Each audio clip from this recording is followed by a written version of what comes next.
अवैध संबंध में ना जाने कितने लोग फंस करके अपना रिलेशन तो बर्बाद करते ही हैं और कभी कभी अपने जान को भी गंवा बैठते हैं। नमस्कार, मैं हरिंद्र और आज क्राइम की इस स्टोरी में जमशेदपुर के एक पंडित की कहानी सुना रहा हूँ, जिसमें वह पुजारी जो है अवैध संबंध के चक्कर में फंस करके उसको अपनी जान गंवानी पड़ी। दरअसल यह वाकया 2 मार्च 2023 का है और जमशेदपुर में एक परसोडी थाना लगता है। यह घटना जो है उसी थाना क्षेत्र के अंतर्गत की है। एक सुबोध तिवारी नाम करके एक पंडित रहते हैं और शुरू में वह जमशेदपुर के एक टेल्को एरिया है और टेल्को एरिया में एक मंदिर, वहीं पर वह मंदिर में पूजा पाठ करते थे और वहाँ के वे पुजारी थे। वहाँ जब वो पुजारी का काम करते थे तो वहाँ पर एक शारदा नाम की औरत से उनका जान पहचान होता है और धीरे धीरे इन लोगों के बीच अवैध संबंध हो जाता है। सुबोध जो पंडित मंदिर के पुजारी थे, उनके 3 बच्चे थे और शारदा के भी, सुबोध तिवारी जो मंदिर के पुजारी थे उनके 2 लड़का 2 लड़की थी और जो शारदा नाम करके औरत थी उसकी भी 3 संतानें थी। धीरे धीरे उसी मंदिर में रहने के दौरान जो शारदा नाम की औरत थी उनसे उनका जान पहचान होता और इन लोगों के बीच जो है फिर अवैध संबंध बन जाता है। और यह बात धीरे धीरे उस मंदिर में आने वाले या उस मंदिर के आसपास रहने वाले लोगों को भी भनक लग जाती है। और जब इन लोगों को यह बात पता चलता है कि उनके जो यह अवैध संबंध है लोगों को पता चल गया है, तो सुबोध जो पुजारी हैं वह मंदिर को छोड़ देते हैं और फिर उसके बाद किसी दूसरे मंदिर में पुजारी का काम करने लगते हैं। और शुरू में वह वहीं पर रहते थे, लेकिन बाद में फिर परसोडी ही थाना क्षेत्र के अंतर्गत एक बाड़ीगोड़ा एरिया है, उस क्षेत्र में वह किराए के मकान में रहते थे। और जो शारदा नाम की औरत थी वह वहाँ पर सुबोध तिवारी से, उस पुजारी से मिलने के लिए आती थी और फिर ये लोग अवैध संबंध बनाते थे। इस तरह से इन लोगों का यह सिलसिला काफ़ी दिनों से चल रहा था। और इस बीच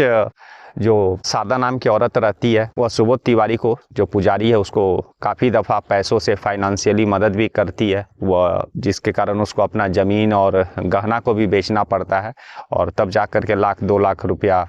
जैसा कि बाद में पता चला था कि वह औरत सुबोध पुजारी को मदद की थी। और इस तरह से उन लोगों का रिलेशन चलते रहता है और वह औरत वहाँ पर आती है और दोनों मिलकर संबंध बनाते हैं। और किसी को के घर में, ना ही शारदा तिवारी के घर में और ना ही सुबोध तिवारी के घर में इन लोगों का जो अवैध संबंध चल रहा था, इसके बारे में किसी को खबर चलता है। 2 मार्च 2023 की शाम को भी सुबोध जी जो अपने बच्चों लोग से बोल करके कि मैं कहीं से आ रहा हूँ निकलते हैं और फिर वह घर नहीं लौटते हैं। और उस रात 2 मार्च 2023 को शारदा भी उनके घर पर पहुंचती है, जहां पर वो भाड़ा में मकान लिए रहते हैं बाड़ीगोड़ा में। और वे लोग वहां पर रिलेशन बनाने के लिए, दोनों एक जगह पर रिलेशन बनाने के लिए शारदा तिवारी वहां पहुंचे रहती है। लेकिन जो मेन बात है कि शारदा जब उनको फाइनेंशियली मदद की थी, जिस पैसे के कारण वह ज़मीन बेची थी और अपने गहने बेची थी, वो ज़मीन का एवज में जो पैसा मिला था वह सारा पैसा शारदा ने सुबोध तिवारी जो पुजारी थे उनको दे दी थी। लेकिन शारदा के जब पति उस पैसे का प्रेशर बनाने लगे कि जो ज़मीन तुमने बेचा है उस पैसा कहाँ गया लाओ, तब शारदा ने भी उस पैसे को लेकर के सुबोध तिवारी जो पुजारी थे उनके ऊपर प्रेशर बनाने लगी कि मेरे पति मांग रहे हैं, आप वो पैसे अब मुझे लौटा दो। लेकिन सुबोध तिवारी जब कभी भी पैसा शारदा उनसे मांगती थी तो वह गुस्सा हो जाते थे। उन लोगों के बीच बहुत जमकर लड़ाई होता था और एक तरह से कहे तो सुबोध तिवारी जो है, जो पुजारी थे, वह पैसा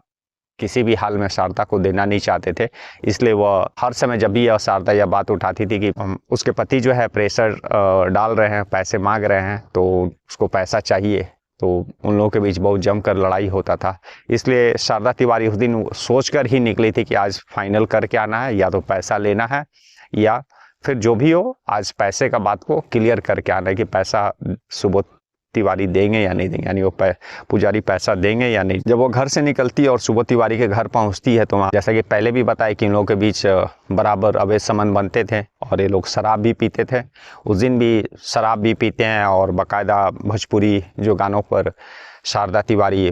ठुमके भी लगाती है, डांस भी करती है और उस डांस का वीडियो भी सुबोध तिवारी जो पुजारी है वो बनाते हैं, अपने मोबाइल में रिकॉर्ड करते हैं और फिर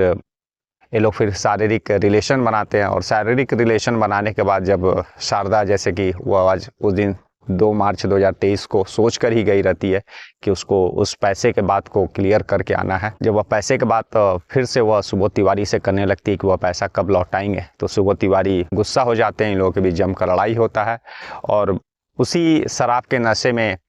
ये लोग सुबोध तिवारी जो पुजारी रहते हैं वह बार बार शारदा को यह धमकी देने लगते हैं कि मैं फांसी लगा के मर जाऊंगा, मेरा अभी हाल ठीक नहीं है और मैं अभी पैसे नहीं लौटा सकता हूं। ऐसा बोल करके वह पलंग पर रखे अच्छा से फंदा बना करके और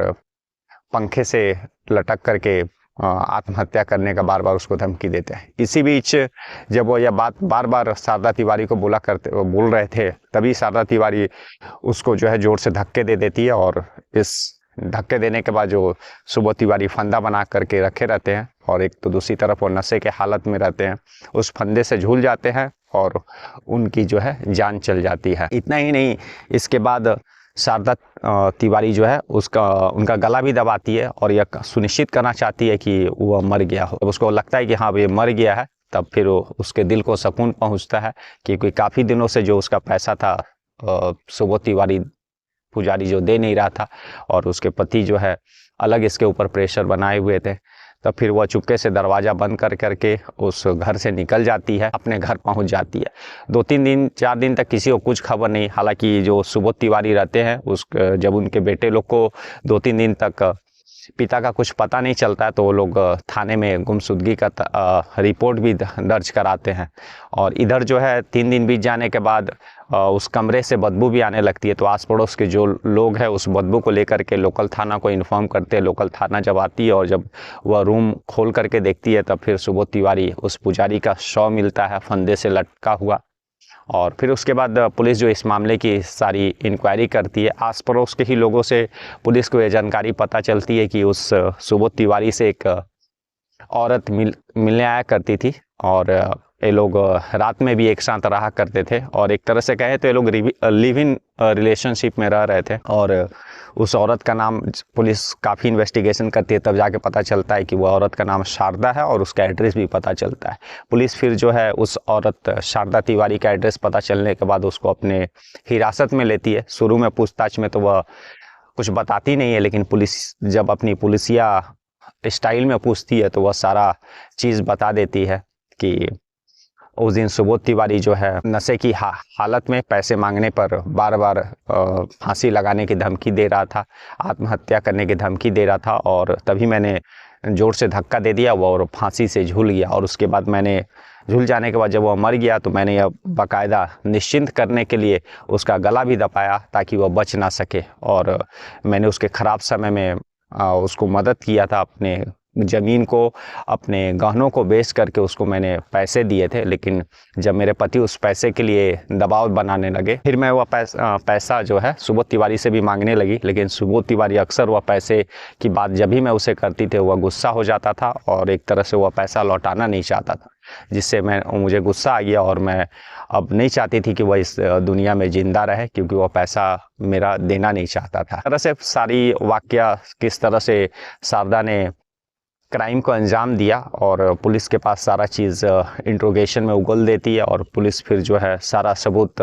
इकट्ठा करती है। और पुलिस ने जब शारदा के पास से सुबोध का मोबाइल जब्त करती है, तब फिर उसमें पुलिस उस मोबाइल का जब खोल करके अंदर वीडियो और सारा कॉल डिटेल्स जब देखती है, तब उसमें वह क्लिप भी मिलता है जिसमें शारदा जो है ठुमके लगा रही है, और सुबोध तिवारी भी नशे की हालत में उसका वीडियो रिकॉर्ड कर रहा है, और ये भी शराब के नशे में डांस कर रही है। और इस सारा वीडियो से पुलिस को और भी सब कंफर्म हो जाता है कि खून उसी ने किया है, और वह एक बाले जुर्म भी कबूल कर रही है। सारा चीज़ क्लियर हो जाता है, क्योंकि वह वीडियो जो है जस्ट मौत से पहले का था, और पोस्टमार्टम में भी यह पता चल गया था कि मौत के समय, मौत से पहले जो है सुबोध तिवारी ने शराब का सेवन किया था। और तो उस वीडियो को पुलिस जो है एक एविडेंस के रूप में सुरक्षित रखती है, और बाकी जो उस कमरे से सारा सबूत इकट्ठा करती है, और फिर जो है शारदा तिवारी को जेल भेज देती है। और यह केस जो है जमशेदपुर कोर्ट में चल रहा है अभी, लेकिन फिलहाल इतना है कि शारदा तिवारी अभी भी जेल में बंद है और उसका केस जो है सुबोध तिवारी का मर्डर का अभी भी जमशेदपुर सेशन कोर्ट में चल रहा है। तो इसका जो भी फैसला आगे आए, अभी तो फिलहाल 1 साल हुआ, देखिए कितना और समय लगता है इसका सजा का निर्णय आने में। लेकिन फिलहाल अभी यही है कि वो अभी जेल में बंद है और एक अवैध रिलेशन में, एक लिव इन रिलेशन में एक पुजारी की हत्या एक शारदा नाम की औरत ने कर दी। ना जाने इस देश में कितने ही ऐसे अवैध रिलेशन के चलते लोगों को अपना परिवार, अपना सब चीज़ खोना पड़ गया है और कभी कभी इस तरह से जान भी खोना पड़ जाता है। तो आज का यह कहानी सुनाने का पर्पस ना ही किसी को हर्ट करना था, ना ही किसी को नीचा दिखा